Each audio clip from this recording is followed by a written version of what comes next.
All right, good afternoon. This is Dr. Tim McGuinness. I'm the founder and director of SCARS, the Society of Citizens Against Relationship Scams. I apologize for the background. Unfortunately, it doesn't do well because I'm very pink and my background is red. The Society of Citizens Against Relationship Scams was founded to provide fundamental support and recovery services at no cost for scam victims worldwide. We are a government-registered, nonprofit crime victims assistance and crime prevention organization. We are partnered with the United States Department of Homeland Security, and we're registered with a multitude of agencies and governments around the world.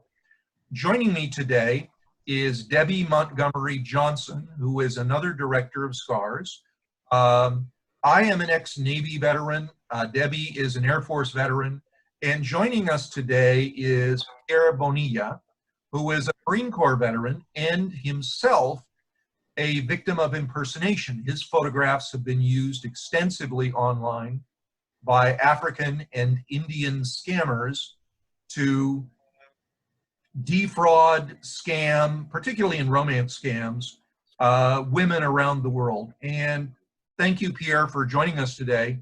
It's important that scam victims be able to hear the other side of the equation, which are the victims of impersonation and identity theft, whose identities and photos are stolen. Welcome.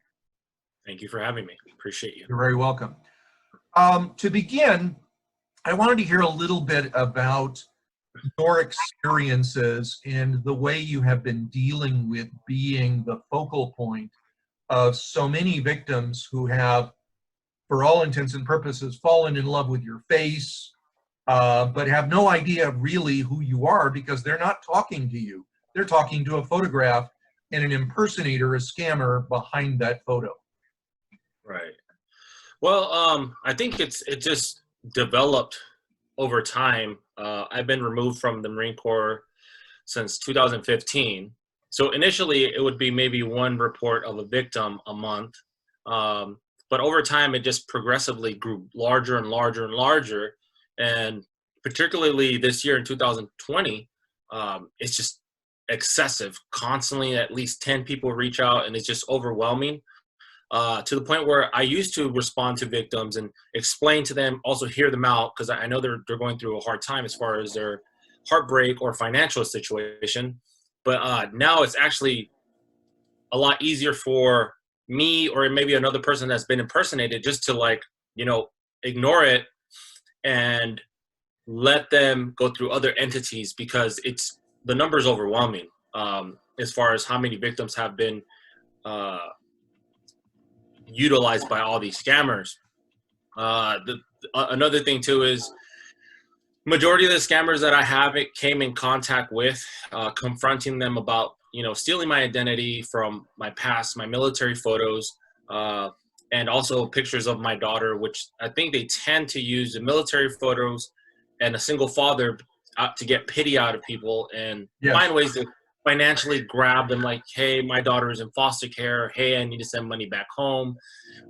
Just using the pity story, confronting these majority or African that I have came across. They're living in extreme poverty. So for them, this is a way Not to really. put food on the table. Not really. They're not in poverty at all. Okay. Now they appear to be. Yes. Well, that's their pity. And then they'll turn it to try to scam me into if you help me, I'll stop this for you. And I'm like, no, I'm not sending money. I'm just telling you, you could do better than this, than lie and steal and cheat. Yeah. But I think that's their job, is to lie and gain some trust. But ultimately, I just don't even speak to a scammer. I don't listen to their pity stories. I just report them every single day if I have to. But coming in contact with them, it was pretty much a dead end. There was nothing to gain or help or anything. So that's where I'm at with it right now. I just stay out of it. I repost and direct people to other entities, and I just try not to have too much dialogue, because it's just hard for me to interact with so many people. It's like thousands of people, and I can't do that alone. Just FYI, and we'll help you through this, one of the things that you will need to do is really lock down your profile so that total strangers can't see anything on there, because right now it's wide open completely. Yeah. Tell me, how does you're married, or are you a single father? I'm a single father. I am engaged. We were supposed to be married in April, but because of COVID, we postponed the wedding. We're living together. Everything's, as far as health-wise and relationship-wise, we're all good. We're just quarantining in the house for right now, in the time being. How does your fiance feel about this experience, being contacted by so many women professing their love for you? And I'm certain that there is a percentage of them who simply can't accept no as an answer. How does that work? I think for her, initially it was kind of a question mark, because it was like, before she knew anything about it, I had to explain, and then she would receive messages, and it just would entail your fiance or your significant other is cheating on you. I've been talking to him for 6 months, and it was kind of like I had to explain to her and show her proof. Like, listen, this is what's going on in my life, and she supports me. She understands, but she does have a lot of attacks from the victims. I think the issue is not only dealing with scammers stealing identity, and it's also victims that, like you said, won't take no for an answer, will attack my significant other, will reach out to family members, will try to be invasive in my life. And obviously we've never met, we never spoke, but they would like to have some type of friendship or something. There's like an attachment there, and I don't acknowledge it. As a matter of fact, I've never had this, but this last week while I was in Illinois for a hunting trip, I had somebody phone call me, and they were asking me for my full name, and they were telling me about the victims and scammers. I don't know how they found my whole name and phone number, but she said she was going through pictures that were sent to her, and I guess, I don't know how you use it, but she used the license plate in the picture. There was a license plate, and she just tracked me down, got my phone number, and it was like, okay, now people are going in my immediate personal space. Exactly. So this is a very tragic situation, and Debbie herself was a romance scam victim. And to her benefit, it ended quickly and rationally, which is why we're so fortunate to have Debbie and other victims as a part of our leadership. But Debbie, jump in at any point that you want to. But one of the things that, Pierre, it's important for you to understand that you're dealing with individuals who have been severely traumatized, and that trauma manifests itself in a variety of psychological conditions. And I want to be careful about the terminology that I use, because I don't want to be denigrating towards victims. Yet the reality is you're a victim too, and you have a right to your privacy and your life without being stalked and harassed and abused as well. So know that you have some remedies that are available to you, and you shouldn't hesitate to use them when people cross the line. Right. The person who called you on the phone, that's a crime. Cyber stalked you. It's one thing if they're curious who you are and they discover your name and take a look, that's one thing. But when it crosses the line into personal contact and invasion of your space, I encourage you to defend yourself in the appropriate ways. And we can talk about that offline a little bit. Debbie, do you want to talk about that a little bit as well? Well, first off, thank you for your service. And because I'm a veteran, the use of military pictures really grates on me. And it's very difficult, though. I mean, when I have a victim that contacts us and I'm talking to her and she's telling me that he's in the military, I know immediately that's a scammer. I was dealing with a woman overseas, and she was sure that the military was hiding this guy, that he's over in Syria and that he needs her help. And he's actually like you. He's gotten out of the service and he's living out west and he's got a family, and he baits them a little bit. And I was like, that's probably not a good thing to do. But this woman did not want to hear what I had to tell her.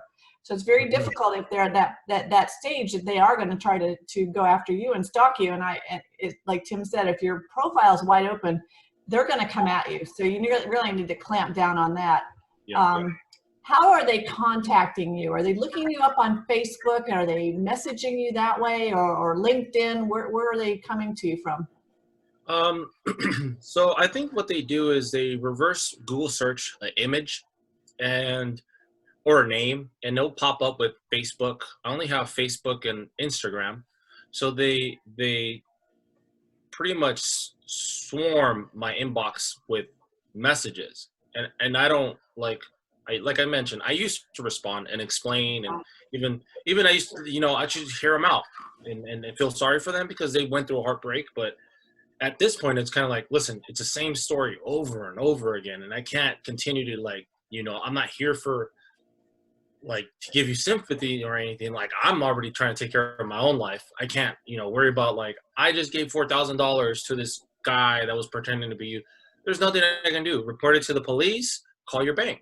But it's usually social media, Facebook, Instagram, direct messages, and they're actually just sitting in spam. I don't even look at them.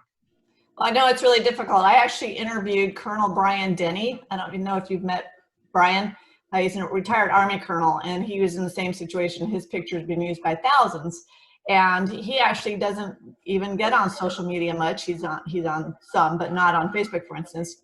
And it was ruining his life. He's married with a son, and they were going after him. And so Brian was really careful about doing any interviews, even with pictures, because the scammers are very creative on how they can take what you're saying and change it around. So it's great that you're not baiting them. It's very difficult to get the women to really understand that you're not that person.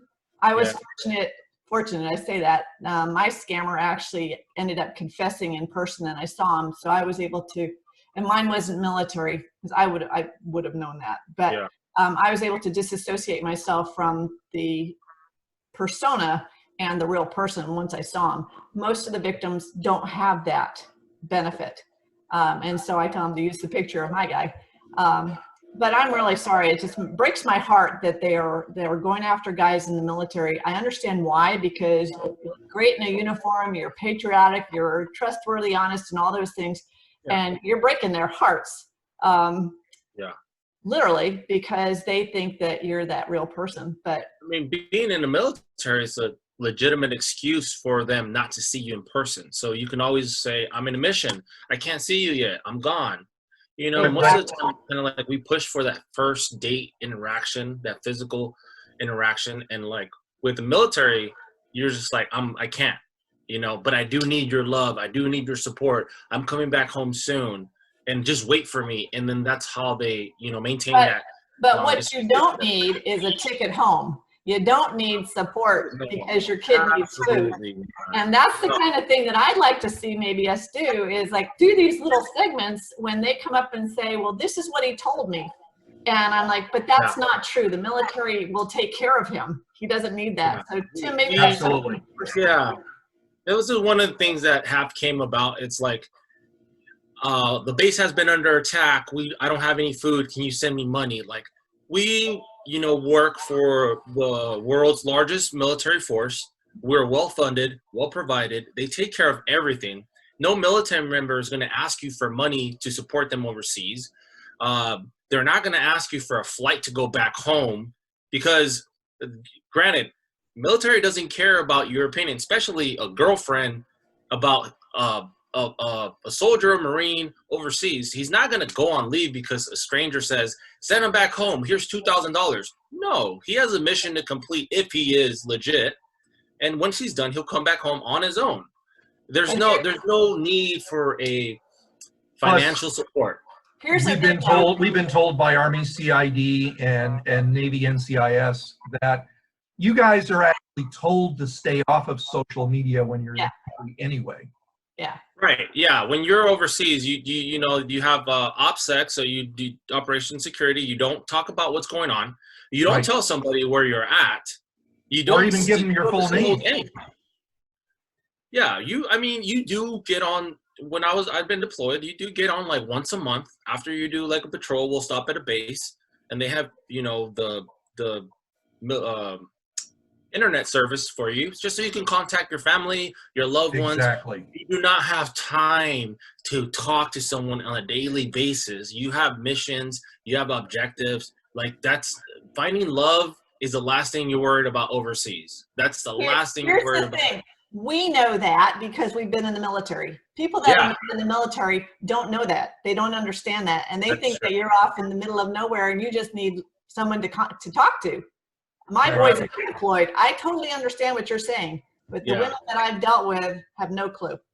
Right. And so it's up to us to educate them on that. Yeah. And also, you know, I tell them always that you have been impersonated. You are a victim also.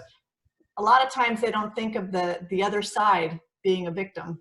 A lot of times they blame me for being the Yes. con artist. They Absolutely. assume that it's like, well, you're the one that has access to all these pictures. You're probably the one making these accounts. You're probably the one scamming women and their money. Yeah. And I'm like, my response is like, if that's the case, why would I use my face and incriminate myself? Right. And why would they want to engage with someone that's dishonest like that? Right. You know, they're not falling in love with a liar and a schemer. They're falling in love with a good-looking military guy who will take care of them when they get him home. Well, it doesn't make sense. But. Pierre, can I ask you a question? Yes, sir. Our policy prohibits the display of photos with children. So while we have photos that clearly say that this photo was stolen and being used by scammers, we'll never display a photo of your daughter, for example. But many groups do, in fact, do that. How does it make you feel as a parent and an impersonation victim, but primarily as a parent, when you see not only the scammers, and they're completely amoral, but how does it make you feel when all of these anti-scam groups, you know, plaster your photograph with your daughter on their pages? How does that make you feel? I think initially when my daughter's pictures was going around, it made me completely angry. It really pissed me off.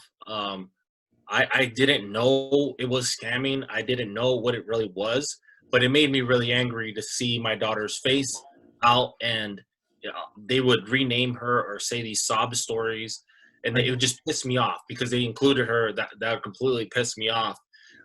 Even someone telling me like, hey, anti-scam group telling me like, your daughter's pictures are on their dark web. So it just really, I was irate. Over time, I think I just became just overly exposed to this. So now it's like, listen, she's safe. She's with me. She's doing her work right now. She's doing school. So it's like, it doesn't affect her. She doesn't really know what's going on too much. She knows that there is scammers out there and victims.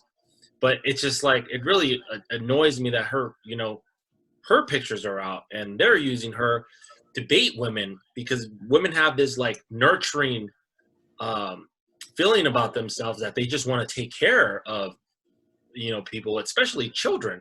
So for her to be utilized like that, it really pisses me off. And there has been anti-scam groups that use pictures. I don't think they're aware of what they're doing with plastering her face. Maybe it's just a clickbait. So you could be like, look, there's a handsome guy with a pretty girl, and it's like people would just clickbait add on. But there is some that have, you know, completely taken off her face, and they're just like, listen, she has nothing to do with this. And I respect those that do. Yeah, good. that's important. Unfortunately, there's a degree of amateurish activity that goes on out there. We look at this from both perspectives because we're a true victims assistance organization, you know, registered with states attorney generals, etc. So we approach this from your perspective and try to be supportive to you in the experience that you're going through, as well as the scam victims themselves at the same time. Right. You know, in the few minutes that remain, would you like to communicate any particular special message to the scam victims that are out there that have become connected to your photographs? Yeah. Well, I can do both. I know most of the victims that have came in contact with are Latinas, so I can say something in English and in Spanish if they Please. manage to get a clip. But I would like to say I'm sorry for what they've been through. I'm sorry for them being utilized and victimized by these African scammers or Indian scammers. I personally have nothing to do with this. I'm not interested in maintaining or developing any type of friendship or relationship. I would appreciate my privacy as far as my family, my fiance, and especially just respect to like my daughter. But again, I have zero interest. I have nothing to do with this, and if you could just please respect my privacy. And I would say it in Spanish. Si alguien les ha contactado con mi cara, son estafadores. No tiene nada que ver con mi vida personal, pero les agradezco si podrían reportarlos a otras personas. A mí no, porque son demasiados y no puedo hablar con todas las personas. Quisiera que me puedan dar respeto y me dejen en paz. Yo no necesito una relación con nadie. Yo ya estoy comprometido con una mujer y por favor les pido el respeto honestamente, que si miran a alguien, repórtalos y eso es todo lo que necesito. Perfecto, eso está bien honorable y bien dicho. So, of course, anyone who would like to report a scam or a scammer, please do it on the website, AntiScam.com. This is our global network that distributes real-time scammer reports around the world to agencies that receive our feed. Also, anyone who is looking for information or confirmation that Mr. Bonilla is in fact an honest and loving father can do so on our Romance Scams Now website. We have an impersonation gallery up there. And its sole purpose is for those photos to be fully indexed by Google, identifying them as stolen photos, so that when someone does an image search, it will immediately show up in the search results. But we never display photos of children in any way, shape, or form. También tenemos toda la información en español disponible en nuestro sitio en español, contraestafas.org, y toda la información está disponible para latinas, escrito en nuestra oficina en Monterrey, Nuevo León, México. So, Pierre, thank you so much for being with us. Again, my name is Dr. Tim McGuinness. This is the Society of Citizens Against Relationship Scam. Our website is www.againstscams.org. We are the only crime victims assistance organization in the United States focused on online cybercrime victims. If you are a victim, please visit our websites and read our guide, our 3 steps guide for new victims. So at this point, thank you all for listening in. I'm going to end the recording. Thank you, Pierre. Thank you very much, Sam. Okay, so I've ended the recording.